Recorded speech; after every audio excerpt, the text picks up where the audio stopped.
without any objections, the trial has just adjourned. This is day 30.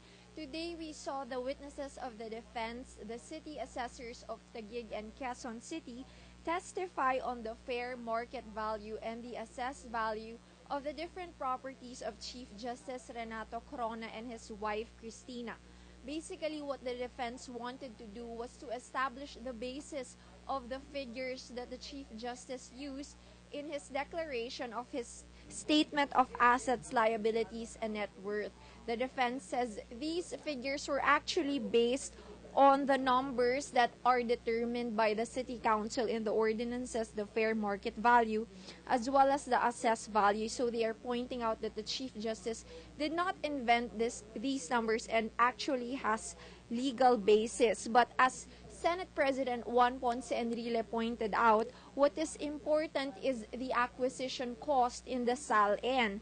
But as we saw the statement of assets, liabilities, and net worth of the Chief Justice, he did not fill up the columns of the SALN. And Enrile was saying that the debate on the other values is actually irrelevant because what's important is the acquisition cost, which he says does not change over the years as compared to the other values. We saw that lead defense counsel Serafin Cuevas was also pointing out that if there is a simple mistake, he says in the declaration of the SAL, and that might not constitute an impeachable offense. Of course, this still remains up to the senators what they would consider if they would say that these so-called simple mistakes, if indeed there were mistakes, are impeachable or not.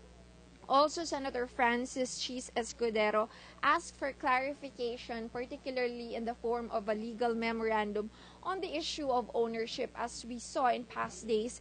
And even during the presentation of the prosecution, there was confusion on when a property is actually considered owned by a certain person. Specifically, the debate is on the McKinley property, allegedly owned by the daughter of the Chief Justice, Charina Corona, and the Marikina property, which the defense claims is the property of Corona's second cousin, Demetrio Vicente. Senator Escudero wants clarification because the defense, he says, and the prosecution are raising different arguments on when actually these properties are considered owned by either Charina or the Chief Justice and the Corona couple or Demetrio Vicente. So we will see that in the coming week. Next week, the defense will continue to present more witnesses on the Corona properties. As of now, what was just tackled is Bellagio, Bonifacio Ridge,